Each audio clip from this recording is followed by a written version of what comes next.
की मामला ठीक नहीं होंगे। यूएनएचसीआर इनको जिस दिन अफगानिस्तान में अमन आ गया, यूएनएचसीआर इनको जाके वापस ले जाएगा, की डोमिसाइल बना के यहाँ से ट्रांसफर होके वापस चला जाएगा। मुझे और आपको पता भी नहीं होगा, कल हमारी सीटों पे वो लाहौर से अप्लाई भी करेंगे और लग भी जाएंगे। तो इतने सेंसिटिव इशू पे निगरान हुकूमत को मेरे ख्याल से उनको उस पर हाथ नहीं डालना चाहिए था, लेकिन क्यों ये कर रहे हैं, किसके कहने पे कर रहे हैं।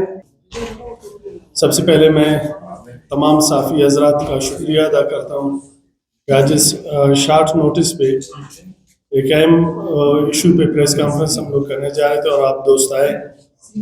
आप सब दोस्तों के मशकूर हैं। आज की इस प्रेस कॉन्फ्रेंस में आप देखें कि कोयटे की तकरीबन नुमाइंदगी हम बैठे हुए हैं।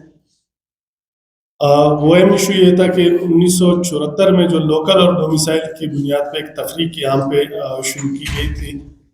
1974 में एक नोटिफिकेशन हुआ था इक्वल स्टेटस के हवाले से कि डोमिसाइल को ख़त्म करके सबको इक्वल स्टेटस दिया जाए और सबको लोकल करार दिया जाए, और वो नोटिफाई भी हुआ था उस वक्त की गवर्नमेंट में। बाद में उसको उस नोटिफिकेशन पे अमल दरामद नहीं हुआ। फिर 2005 की असम्बली में मैं था और मेरे साथ शहीद शफीक अहमद ख़ान साहब थे। हम दोनों ने मुश्तरका एक करारदाद पेश की बलूचिस्तान असम्बली में।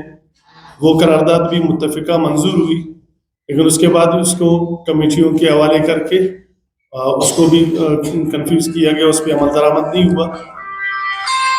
फिर अभी कोई साल पहले एक दफ़ा फिर हमने वो असम्बली में करारदाद लाई मैंने, और उसको असम्बली से मुत्तफ़िका तौर पे पास भी करवाया।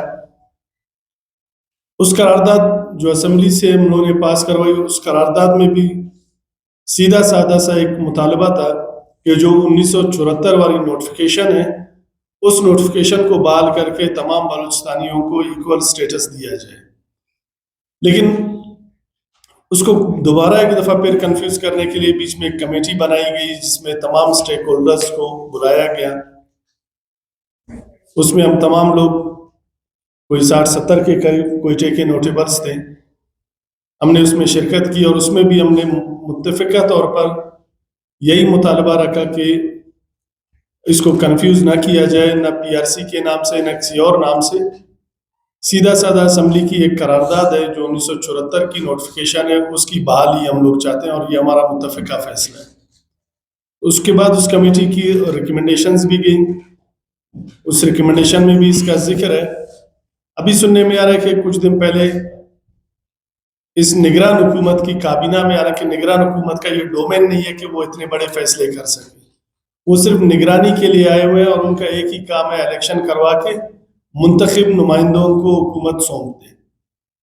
लेकिन यहाँ पे कौमों की तकदीर का फैसला भी निगरान हुकूमत ने अपने जिम्मे लिया हुआ है, जिसके बलूचिस्तान की जो डायनामिक्स हैं उस पर दूररस नताइज मुरतब हो सकते हैं। तो इतने सेंसिटिव इशू पे निगरान हुकूमत को मेरे ख्याल से उनको उस पर हाथ नहीं डालना चाहिए था, लेकिन क्यों ये कर रहे हैं, किसके कहने पे कर रहे हैं। उन्होंने कैबिनेट से इसको दोबारा पास करवाया और दोबारा पीआरसी की तरफ जा रहे हैं। मतलब जो डोमिसाइल का स्टेटस था उससे भी उनको नीचे ले जा रहे हैं। डोमिसाइल भी ये था कि वो भी तरीके से समझो बलूचिस्तान के लोकल थे, उनको तमाम प्रिविलेजेस हासिल थे, लेकिन अब डोमिसाइल से भी उसको पीआरसी की तरफ लेके जा रहे हैं जो परमानेंट रेजिडेंस है। परमानेंट रेजिडेंस का मतलब ये है कि कल कोई भी शख्स अपना बोरी बिस्तर बांध के वो आके कोयटे में किराए का मकान ले ले और अपने शनाख्ती कार्ड पे एड्रेस चेंज करवा ले और परमानेंट एड्रेस कोयटे का लिख दे, वो आपका परमानेंट रेजिडेंस सर्टिफिकेट के लिए एलिजिबल होगा। जबकि डोमिसाइल के लिए फिर भी कुछ कंडीशंस थे। ये तो मेरे ख्याल से बलूचिस्तान के लोगों के साथ इंतहाई ज्यादती होगी, और इसको हम ये समझते हैं कि बलूचिस्तान की जो डेमोग्राफी है उसको चेंज करने के लिए इसको ये किया जा रहा है।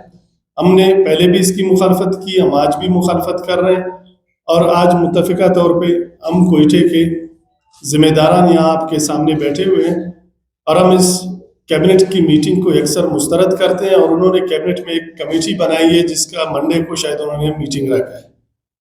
तो उस कमेटी से भी हम कोयटे के जो स्टेक होल्डर्स हैं या वो स्टेक होल्डर्स जिनका डायरेक्ट इसके साथ ताल्लुक है, डोमिसाइल और पीआरसी के इशू के साथ, वो तमाम के नुमाइंदे यहाँ पे आज बैठे हुए हैं इस प्रेस कॉन्फ्रेंस में। तो हम इसको यकसर मुस्तरद करते हैं, कैबिनेट के उस फैसले को भी हम रद्द करते हैं और कैबिनेट ने जो कमेटी बनाई है हम उस कमेटी को भी मुस्तरद करते हैं। और हमारा ये मुतालिबा है कि बलूचिस्तान असम्बली, जो बलूचिस्तान के 1,22,00,000 लोगों की नुमाइंदा इदारा था, वहाँ से एक मुत्तफ़िका तौर पे करारदाद पास हुआ है कि 1974 की नोटिफिकेशन को बहाल किया जाए। तो उस करारदाद को, उस मुंतखब नुमाइंदों के उस फैसले को निगरान हुकूमत किसी भी सूरत चेंज नहीं कर सकता, ना ही उसके ऊपर कोई अपना फैसला मुसल्लत कर सकता है। ये एक कानूनी जवाज़ भी हमारे पास है और हम इस तमाम उनकी जो कार्रवाई है, हम इस कार्रवाई को मुस्तरद करते हैं और हम इसको नामंजूर करते हैं। उसमें मैं थोड़ा सा मुफ्ती साहब सवाल का जवाब दूँ। देखिए 1974 में ये करारदाद पास हुई, बल्कि उस गवर्नमेंट ने इसको, नैब की गवर्नमेंट ने इसको नोटिफाई भी किया। उसके फौरन बाद नैब की गवर्नमेंट को ख़त्म किया गया। नैब की तमाम क़यादत जो है वो जेलों में थी। 1978 में मार्शल लॉ लगा, नैब की क़यादत जलावतन हो गई, कोई अफगानिस्तान चला गया, कोई रूस चला गया, कोई लंदन चला गया, वो जलावतन रहे। उसके बाद जनरल ज़िया की मार्शल लॉ 11 सालों तक रही। उसके बाद भी ये मामला इसी तरह चलते रहे, लेकिन जैसे ही हमें जमहूरी अंदाज में 2002 वाली असम्बली मिली, उस वक़्त 2005 में हमने तमाम दोस्तों के साथ लॉबिंग की। मैं और शहीद शफीक अहमद खान साहब, हमने मुश्तरका तौर पे, अगर आप असम्बली का रिकॉर्ड भी निकालें, हम दोनों के दस्तखतों से वो करारदाद हमने जमा की और असम्बली से हमने मुत्तफ़िका उसको पास भी करवा दिया। उसके बाद चूंकि हम थे नहीं असम्बलियों में और मामला कुछ ऐसे चीज़ें चलती रही, अभी जब हमें दोबारा मौका मिला हम दोबारा इसको लेकर आए। और उसके अलावा भी आप हमारे जलसों में देख लें, हमारी लीडरशिप की तकारीर देख लें, चाहे मार्शल लॉ के दौर में हुए हैं, चाहे उसके बाद हुए हैं, या रिसेंटली असम्बली के अंदर हो या असम्बली के बाहर हो, हमने इस इशू को छोड़ा नहीं। हाँ, ये बात एक चीज़ आपकी, मैं रजा भाई ने अपने उसमें उसका जिक्र भी कर दिया था, आपके सवाल का जवाब उसी में ही है। अगर रजा साहब की बातों को आपने सुना कि कुछ पॉलिटिकल एलिमेंट्स ज़रूर है जिन्होंने इसको होने नहीं दिया। अब मैं इसको थोड़ा सा और क्लियरिफाई कर दूं कि कुछ पॉलिटिकल एलिमेंट ऐसे थे कि जो इस डोमिसाइल के कार्ड पे सियासत करना चाहते थे, वो इस कार्ड को अपने हाथ से जाने नहीं देना चाह रहे थे।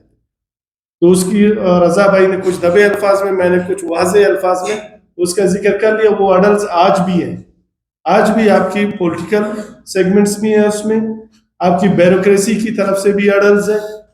क्योंकि अभी मैं एक मिसाल आपको दूं, आज आपका डिप्टी कमिश्नर कोयटा जो है वो लाहौर से आया है, वो यहाँ पे 4-6 महीने बैठेगा, अपनी पूरी फैमिली की डोमिसाइल बना के यहाँ से ट्रांसफर होके वापस चला जाएगा। मुझे और आपको पता भी नहीं होगा, कल हमारी सीटों पे वो लाहौर से अप्लाई भी करेंगे और लग भी जाएंगे, वो हमें पता भी नहीं चलेगा। इसी तरह पीआरसी जो है वो, उसको मजीद जो है, जो डोमिसाइल की प्रोसेस है उसको मजीद आसान करने के लिए अब इसको पीआरसी की तरफ लेके जाया जा रहा है। पीआरसी के लिए कोई आपको डीसी मीसी के पास भी जाने की जरूरत नहीं है। आप सिर्फ नादरा के दफ्तर जाए, जिस दिन आप कोयटा शिफ्ट हो गए उसके अगले दिन नादरा के दफ्तर जाए, आप अपना परमानेंट एड्रेस चेंज करवा लें और अपना शनाख्ती कार्ड दिखा दें कि जी मैं मुस्तकिल, मेरा पता जो है मुस्तकिल कोयटे का है, मैं मुस्तकिल कोयटे का रहायशी हूँ, आपको आपका पीआरसी मिल जाएगा, आपका स्टेटस वही रह जाएगा। उसके बाद भले आप उसी एड्रेस के साथ चले। हुआ ये यूएनएचसीआर के साथ थ्रू एग्रीमेंट आए हैं। ये यूएनएचसीआर के साथ ये हुआ है कि ये हमारे मेहमान हैं, ये यहाँ रहेंगे, ये नेशनलिटी के लिए ये अप्लाई नहीं करेंगे, एलिजिबल नहीं होंगे जब तक अफगानिस्तान के मामला ठीक नहीं होंगे। यूएनएचसीआर इनको, जिस दिन अफगानिस्तान में अमन आ गया, यूएनएचसीआर इनको जाके वापस ले जाएगा।